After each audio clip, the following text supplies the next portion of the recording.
Mishenichnas Adar marbim b'simcha. When we come into Adar, as we go through the months, going from Adar Rishon, Adar Aleph, into Adar Beis, to the second Adar, so we have more of a chance to be mekayim, to fulfill Mishenichnas Adar marbim b'simcha. And it doesn't say we will be b'simcha, but marbim. We have an obligation to increase us being b'simcha, us being in a state of happiness, in a state of simcha. Usually when someone tells you to do something or have a certain emotion, love someone, that's the last thing you want to do. Don't talk to that person. That's the first person you want to talk to. So when you tell someone, Mishenichnas Adar marbim b'simcha, you have a job to increase happiness, it's usually the last thing we do. And not only that, which is our gut, our knee-jerk reaction, but it's difficult. What does that mean, marbim b'simcha? Just regularly just do things that make us more happy, or is it something obviously a lot more integral, a lot more vital, just going through the months and connecting to Hashem, to God's will? So the pasuk in Parshat Ki Tisa says as follows.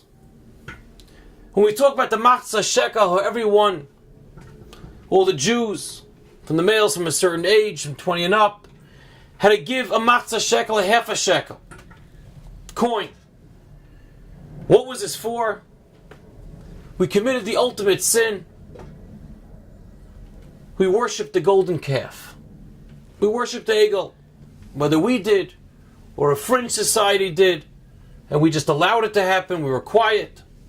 Klal Yisrael, the Jews, were involved in the golden calf. And because that we were punished to the point where God said, I'm not interested in dealing with these people anymore. Moshe Rabbeinu, Moshe, from you we will start a new nation. I can't deal with these people. And then finally Hashem comes around. The wrath, His anger at us subsides. The people who actually did the Aveira, did the actual service of the golden calf, were killed. And we could start afresh. So how does God give us the atonement? What does Hashem do for us? He tells everyone, give a machzis a shekel, give this half a shekel coin for the sockets, for the adonim of the Mishkan.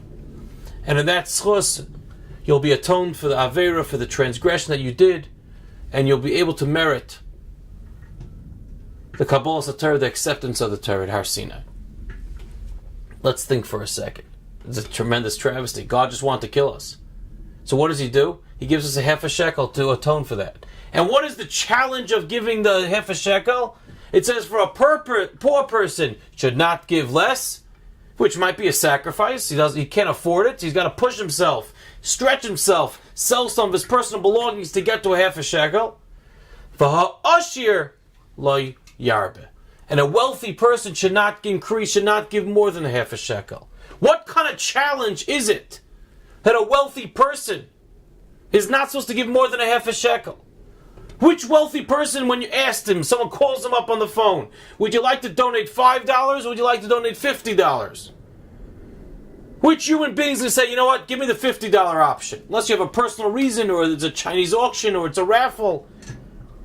I'm not just going to, I give enough money and I have enough things that I give to myself here. I'm not going to just regularly offer to give more than I have to if you give me a cheaper option to get out of it. So Hashem says give a half a shekel, but don't give more. Okay, I'm fine with a half a shekel. I'll give money for other things and other tzedakahs. What's the major challenge?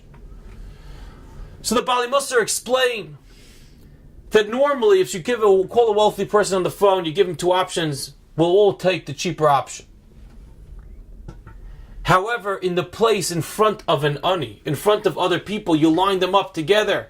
You say, okay, from the poor person, give me a half a shekel, give me another half a shekel. Comes the wealthy person, he has to pull out the $5 bill, the $10 bill, the $100 bill. I'm in a different position, I'm in a different stature. He has to show that he's different than all the people that just gave the half a shekel. And for him to control himself and to only give that half a shekel, like everybody else, is a major challenge. And for that, Hashem says, that will be a true atonement for what went on in the Egel. And the idea, we don't have the time to discuss it, But it was so powerful of a challenge. Because when we look at everybody else, we realize that's not money, it's not the covet, it's not the honor, the prestige which is driving us, but it's rather what God's will is, what Hashem wants from us that's driving us. That atones from the golden calf, from the egel, where it was everything but Hashem's will. And that was the ability to, the prerequisite for accepting the Torah, because we're doing it for Hashem's reason, for God's purpose. That was the challenge of the Machzah Shekel. So we go into Purim and we're looking for Simcha. We want to be Marbim b'Simcha. We want to increase the Simcha. The idea is look inside. Look into our Pnimius. Forget the honor, the prestige, the position, the stature, the money. That's not important. What is important is looking for what counts, for what Hashem wants us to give of ourselves. That's why there's Matanas Lev Yonim, there's Mishloach Manas, there's Machzah Shekel. We give ourselves to help Hashem's children. As we go in that way, and we look to connect to other people in a proper setting, we have more clarity of what our lives are all about. We focus inwards in our pnimius. What is our purpose here? That's the way we increase in simcha. That's the way we increase happiness and more serenity and satisfaction in our lives. May Hashem give us siyata d'shmaya, give us divine assistance as we go through Adar. We experience the simcha. We increase the simcha day in, day out, through Purim and beyond. And in that way, we'll truly fulfill the dictum of Mishenichnas Adar, Marbim b'Simcha.